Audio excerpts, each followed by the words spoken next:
நற்பவி எல்லோரும் எப்படி இருக்கீங்க? சௌக்கியமாக இருக்கீங்களா? இன்றைக்கி நம்ம வாரத்தை பற்றி பேசலாம். வாரம் அப்படின்னா நாள், கிழமை. அதாவது சோமவாரம், மங்களவாரம் இப்படி தெலுங்குலலாம் பார்த்திங்கன்னா இப்படி தான் சொல்லுவாங்க. நம்ம தான் கிழமைன்னு சொல்கிறோம். கிழமை தான் வாரம். நம்ம வாரம்னா வீக்குன்னு எடுத்துக்கிறோம். ஆக்சுவலாக வாரத்துக்கான அர்த்தம் கிழமை தான். கிழமைகள் சேர்ந்தால் தானே ஒரு வாரம். 7 கிழமைகள் சேர்ந்தால் ஒரு வாரம். அதான் கணக்கு. நம்ம ஆதிவாரம் அப்படின்னா ஞாயிற்றுக்கிழமை இல்லையா? சோமவாரம் திங்கக்கிழமை, மங்களவாரம் செவ்வாய்க்கிழமை, புதவாரம் புதன்கிழமை, குருவாரம் அப்படின்னா நமக்கு வியாழக்கிழமை, சுக்கிரவாரம் அப்படின்னா வெள்ளிக்கிழமை, சனிவாரம் அப்படின்னா என்ன? சனிக்கிழமை. அவ்வளோதான் வித்தியாசம். வேறு ஒன்றுமே இல்லை. தெலுங்குலாம் அது வாரம்னு சொல்லுவாங்க. நம்ம கிழமைன்னு சொல்கிறோம். இதில் நம்ம இன்றைக்கி முதல் கிழமை எடுத்துப்போம். ஞாயிற்றுக்கிழமை அப்படிங்கும்போது என்ன? சூரியனுடைய ஆதிக்கம் ரொம்ப பலமாக இருக்கக்கூடிய நாள் இந்த ஞாயிற்றுக்கிழமை. ஸோ இந்த ஞாயிற்றுக்கிழமை அப்படின்னாலே என்றைக்குமே நமக்கு நட்சத்திரங்கள், சூரியன் ஒரு நட்சத்திரம் தான். கிரகங்களோடு அது இருக்கே தவிர அது நட்சத்திரம் தான். ஸோ அந்த சூரியனுடைய எனர்ஜி இல்லாமல் வாழ்க்கையில் நம்ம இருக்கவே முடியாது. வாழவே முடியாது இல்லையா? சூரியன் இல்லாட்டி. இந்த நார்வேன்னு ஒரு கண்ட்ரிலாம் இருக்குது. அங்கே பார்த்திங்கன்னா எப்போவுமே வெளிச்சமாக தான் இருக்கும். எப்போவுமே பகல் தான். எப்போவுமே சூரியன் தான். ஸோ அந்த மாதிரி ஒரு விஷயம்லாம் இருக்குது. ஸோ சூரியன் அப்படிங்கும்போது நம்ம அப்பான்னு நம்ம எடுத்துக்கிறோம். நம்ம தந்தை, அப்பாங்கிறது நம்ம எடுத்துக்கிறோம். என்றைக்குமே ஒரு எனர்ஜி அப்படிங்கிறது உள்ளே வருது அப்படின்னா அது வெளியிலேருந்து வருது அப்படின்னு அர்த்தம். வெளியிலேருந்து ஒன்று உள்ளே வருது. ஒரு இடத்துலேருந்து இன்னொரு இடத்துக்கு அது ட்ரான்ஸ்ஃபார்ம் ஆகுது இல்லையா? அப்போ அவுட் இன்னு தான். இன் அவுட்டு கிடையாது. அவுட் இன் அப்படிங்கிற ஒரு விஷயம் தான். தந்தைங்கிறோடைய எனர்ஜி அவுட் ஆகும்போது தான் தாய்மைங்கிற ஒரு எனர்ஜி உருவாகுது. ஸோ அப்போ அந்த தந்தை அப்படிங்கும்போது சூரியனுடைய எனர்ஜி நம்ம என்னன்னு தெரிஞ்சுக்கணும். ஸோ இப்போ ஞாயிற்றுக்கிழமை நம்ம பிறந்திருக்கோம். ஞாயிற்றுக்கிழமை ஒரு விஷயம் எடுத்து பண்ணலாமா? ஞாயிற்றுக்கிழமை இதை ஆரம்பிச்சிருக்கோம். இப்படி நிறைய விஷயங்கள் இருக்குது இல்லையா? ஸோ அப்போ ஞாயிறோட பவர் அப்படின்னா சூரியனுடைய எனர்ஜி ஜாஸ்தியாக இருக்குது. நீ எண்ணெய் தேய்ச்சி குளிக்காதுன்னு ஞாயிற்றுக்கிழமை. ஏன்னா சூரியனுடைய எனர்ஜி ஜாஸ்தியாக இருக்கும்போது தலையில் எண்ணெய் வச்சு நம்ம உட்காரக்கூடாது, ஊறக்கூடாது. அப்படி நிறைய சயின்டிஃபிக்கான விஷயங்கள். சயின்டிஃபிக்குன்னு சொல்கிறோம். அது அந்த காலத்திலே எல்லாம் இருக்கக்கூடிய விஷயந்தான். ஆனால் அது சயின்டிஃபிக்குன்ற ஒரு வார்த்தையை நம்ம யூஸ் பண்ண ஆரம்பிச்சிட்டோம் இப்போ. ஸோ சூரியனுடைய எனர்ஜியை பற்றி நம்ம தெரிஞ்சுக்கணும். அதாவது ஞாயிற்றுக்கிழமையுடைய பவர் அப்படின்னா தந்தை. இன்றைக்கி நம்ம அப்பாவை வணங்கணும். ஞாயிற்றுக்கிழமை அன்றைக்கி நம்ம அப்பாவை நினச்சி பாருங்கள். அவர் நமக்காக என்னெல்லாம் பண்ணியிருக்காரு, எவ்வளோ கஷ்டங்கள் பட்டிருக்காரு, எவ்வளோ உழைப்பு, எவ்வளோ பாசமாக இருந்தார். நம்ம எது கேட்டால் வாங்கி கொடுக்குறாரு. கோபமாகவும் இருந்திருக்காரு, நம்மக்கிட்ட அன்பாகவும் இருந்திருக்காரு, பாசமாக இருந்திருக்காரு. அதுக்கு என்ன காரணம்? ஒரு தலைவன் அப்படிங்கும்போது சூரியன் தானே தலைவன். என்னதான் எல்லாரும் பொது ஆண் பெண் எல்லாம் சமம் அப்படின்னாலும் தலை அப்படிங்கும்போது அந்த இடத்துல தலைவன் அப்படிங்கிற ஒரு விஷயம் வரும்போது ஒரு சூரியன் ஆண்மகனை நம்ம மைண்டை வச்சுக்கணும் இமீடியட்டாக. அப்படிங்கும்போது அந்த சூரியனுடைய எனர்ஜி எவ்வளோ பவர்ஃபுல்லாக போகும். ஞாயிற்றுக்கிழமை ஒரு விஷயம் நம்ம எடுத்து பண்ணுறோம். ஞாயிற்றுக்கிழமை பிறந்தோம்னா அது எவ்வளோ ஒரு பவர்ஃபுல்லான ஒரு விஷயம். அதை நம்ம புரிஞ்சுக்கணும். அப்பாவோட நல்ல ஒரு இணக்கத்தோட பாசத்தோடு இருக்க கற்றுக்கணும். அந்த மரியாதையை கற்றுக்கணும். தைரியத்தை கொண்டு வரணும். இது எல்லாமே சூரியனுடைய எனர்ஜி தான். ஸோ அந்த சூரியனை நம்ம எப்படி பலப்படுத்தலாம் அப்படிங்கும்போது சூரிய காயத்ரி மந்திரம் சொல்லலாம். சூரியனை கோயில் இருக்க கார்த்தால என்றைக்குமே சூரியன் நமக்காக வெயிட் பண்ணக்கூடாது. நம்ம எழுந்து குளித்து சூரியனுக்காக நம்ம வெயிட் பண்ணி அப்போ சூரியனை பார்க்குறோம் பார்த்திங்களா? அதுதான் சூரிய நமஸ்காரம். இதை நம்ம பண்ண கற்றுக்கணும். சூரியனை போய் ஒரு 6 நிமிஷம் அப்படி பாருங்கள். கால் நாழிகை 6 மினிட்ஸ் அப்படியே இளஞ்சிவப்பாக மேலே அப்படியே வரும் பார்த்திங்களா? அந்த சூரியனை பார்க்கணும். அப்படியே பயங்கரமாக எரியிற சூரியனை போய் பார்த்துட்டுக்கூடாது. கரெக்டாக அது உதயம் ஆகும்போது நம்ம அந்த 6 நிமிஷம் அந்த சூரியனை பார்க்கும்போது நமக்கான சார்ஜ் அப்படியே எப்படி சார்ஜ் போடுறோம் நம்ம மொபைலு, அந்த மாதிரி நம்மளை சார்ஜ் பண்ணிக்கிறதுக்கு டெய்லியும் அந்த 6 மணிக்கு உதயம் ஆகிற சூரியன் இருக்கு இல்லையா? அதை சார்ஜ் பண்ணிக்கணும். இல்லை சார் எங்கள் வீட்டுக்கிட்டே எப்போவுமே மேகமாக இருக்குது, சூரியனே தெரிய மாட்டேங்கிறது. ஆனால் அந்த எனர்ஜி இருக்கும். உங்களுக்கு தெரியும், அந்த வெளிச்சம் அப்படியே அதிகமாகிட்டு வருதுன்றது நமக்கு தெரியும். அதை நம்ம தெரிஞ்சுக்கணும். நம்ம அந்த கிருஷ்ணபக்ஷம், அதே மாதிரி சுக்லபக்ஷம் இப்படிலாம் படிப்போம். பௌர்ணமியிலேருந்து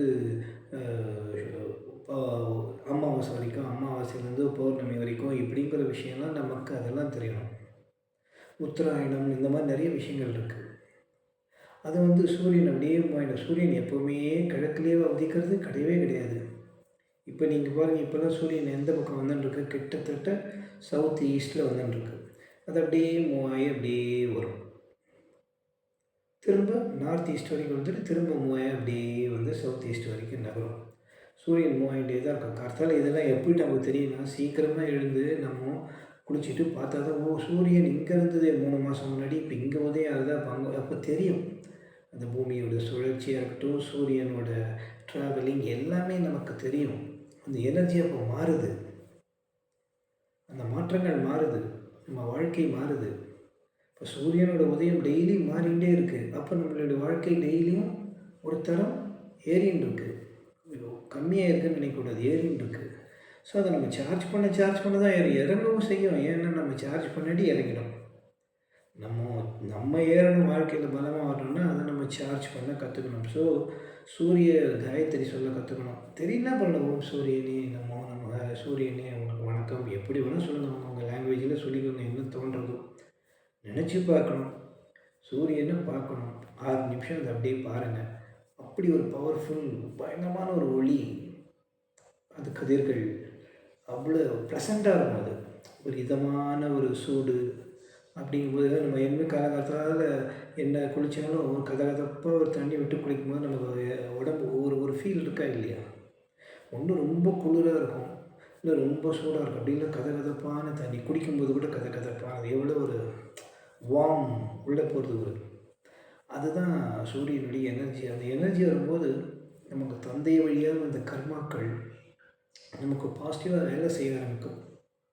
ஸோ ஞாயிற்றுக்கிழமைங்கிறது வந்து நம்ம சிம்பிளாக அப்பா இன்றைக்கி ரெஸ்ட்டு சாப்பிட்டு படுத்து லேட்டாக எழுந்துக்கலாம் அப்படின்னு தான் நம்ம எல்லாருமே வச்சுருக்கோம். ஞாயிற்றுக்கிழமை அன்றைக்கி ரெஸ்ட்டு லேட்டாக எழுந்தால் பரவாயில்ல, எழுப்பாத, பொறுமையாக குளிச்சிக்கலாம். சில பேர் குளிக்கிறதே கிடையாது. சில பேர் சாயங்காலம் எங்கேயா ஃப்ரெண்ட்ஸை பார்க்க போனால் எங்கேயா போகணுன்னா குளிக்கிறாங்க, இல்லாட்டி குளிக்கிறது கூட கிடையாது. இதெல்லாம் சரியான பழக்க வழக்கமே கிடையாது. என்றைக்குமே காலங்காலத்தால் சூரிய உதயத்துக்கு முன்னாடி எழுந்து சூரியனை குளிச்சுட்டு நம்ம வழிபட கற்றுக்கணும். சூரியன் தான் இருக்கிறதுலே பவர்ஃபுல். ஞாயிற்றுக்கிழமை அந்தளவுக்கு பவர்ஃபுல். நமக்கு ரெஸ்ட்டு வேறு அருமையாக ஸ்பெண்ட் பண்ணி நிறைய விஷயங்கள் நம்ம உட்காந்து ஆராய்ச்சி பண்ணுறது. வீடியோ இப்போ ஞாயிற்றுக்கிழமை போடுறாங்க. ஸோ உட்காந்து நிறைய விஷயங்கள் நம்ம யோசிக்கலாம், டைம் ஸ்பெண்ட் பண்ணுறது, நல்ல விஷயங்கள் பண்ணுறது, வீட்டுக்கு ஹெல்ப் பண்ணுறது, நண்பர்கள் போய் பார்க்கலாம், கோயில் குளங்களுக்கு போகலாம், எல்லா விஷயமும் நம்ம பண்ணிட்டு தானே இருக்கோம். ஞாயிற்றுக்கிழமை சூரியன் எழுந்து பாருங்களேன். சூரிய உதயம் வந்து அந்தளவுக்கு ஒரு எனர்ஜியை நம்ம கொடுக்கும். சூரியன் வந்து ரொம்ப முக்கியம். ஞாயிற்றுக்கிழமைங்கிறது அவ்வளோ ஒரு பவர்ஃபுல்லான ஒரு விஷயம், ஒரு லீடர்ஷிப்பு அந்த ஞாயிற்றுக்கிழமை. ஸோ ஞாயிற்றுக்கிழமை அன்றைக்கி நம்ம ஒரு விஷயங்களை பண்ண கற்றுக்கணும். சில பேர் சொல்லுவாங்க, ஞாயிற்றுக்கிழமை ஆரம்பித்தா இழுவையாக இழுத்துகிட்டே இருக்கும், ஞாயிற்றுக்கிழமை முடித்தா இழுவையாக இழுத்துட்டு இருக்கோம் அப்படிங்கிற அவங்களுடைய அனுபவங்கள் வேறு ஒன்று இருக்குது. அது வேறு விஷயம். சூரியனுடைய எனர்ஜி அப்படிங்கிறது ஞாயிற்றுக்கிழமை அன்றைக்கி ரொம்ப பலமாக இருக்கும். அந்த எனர்ஜியை நம்ம சார்ஜ் பண்ணிக்கிட்டே இருந்தால் தான் நம்ம வாழ்க்கையில் வெற்றி பெற முடியும். ஒரு தமிழ் மாதம் அப்படிங்கிறது எப்படி பண்ணும், சூரியன் வந்து ஒரு 30 டிகிரி மூவ் ஆகும்போது நம்ம அதை தமிழ் மாதமாக நம்ம எடுத்துக்கணும். இப்போ சித்திரை மாதம்னா மேஷத்தில் கரெக்டாக 0 to 30 டிகிரிஸில் சூரியன் இருக்கும். 31லேருந்து 60 வரைக்கும் ரிஷபம். அப்படி வரும்போது அந்த மாறிடும். ஸோ நம்ம வந்து ஏப்ரல் 14ஆம் தேதி அப்படின்னு வச்சுக்கோங்க. ஏப்ரல் 14, 15 அப்படிங்கும்போது கரெக்டாக சூரியன் மூவாயி மேஷத்துக்கு வரும். ஸோ மே 14, 15 அப்படியே ரிஷபத்துக்கு வரும். அதாவது 31 டிகிரியிலேருந்து 60 டிகிரி வரைக்கும். அதே மாதிரி 12 கட்டங்கள் நம்ம ஜாதகத்தை சொல்லிடுவாங்க. 120 டிகிரியை அதை சுற்றி வரத்துக்கு ஒரு வாட்டியும் 30 நாள் எடுத்துன்னு போகிறது. ஸோ கரெக்டாக 360 டிகிரி அதை சுற்றி வருது. 360 நாள் கரெக்டாக அக்யூரேட்டாக கேல்குலேட் பண்ணிங்கன்னா அது இப்போ நிறைய சயின்டிஃபிக்காக டிகிரிஸ் எல்லாம் வச்சு 365.25 அப்படின்னு ஒரு நாள் சொல்லிகிட்டு இருக்கோம். சூரிய உதயம் வருது மாதம். தமிழ் மாதத்தை பார்க்க நம்ம கற்றுக்கணும். தமிழ் மாதங்கிறதே சூரிய உதயத்தை வச்சு தான். ஸோ சூரியனுடைய எனர்ஜி என்னன்னு தெரிஞ்சு சூரிய வழிபாடு அப்படிங்கிறத பண்ண கற்றுக்கோங்க. ஞாயிற்றுக்கிழமை மிக சிறப்பான வாரம். சிறப்பான நாள். அன்றைக்கி ரொம்ப பவர்ஃபுல். நம்ம சார்ஜ் பண்ணிக்கக்கூடிய ஒரு நாள். நம்ம வாழ்க்கையில் எல்லாருக்குமே சார் நான் ஞாயிற்றுக்கிழமை பிறக்கல. என் ஜாதகத்தில் சூரியன் வந்து நீச்சம் ஆயிடுத்து. சூரியன் வந்து பகை வீட்டில் உட்காந்துருச்சு. அப்படின்னு நிறைய விஷயங்கள் சொல்லிட்டு சூரியன் என்றைக்குமே நமக்கு தேவைதான்.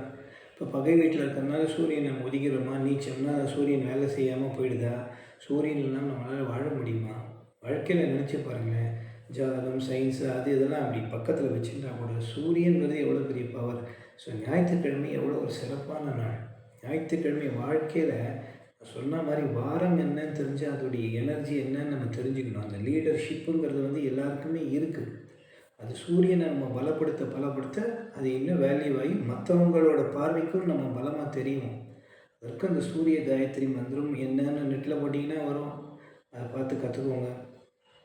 ஓம் அஸ்வத்வஜாய ஓம் அஸ்வத்வஜாய வித்மஹே பாசஹஸ்தாய தீமஹி தன்னோ ஆதித்ய பிரஜோதயாது சூரிய பிரஜோதயாது எப்படி வேணால் சொல்லலாம்.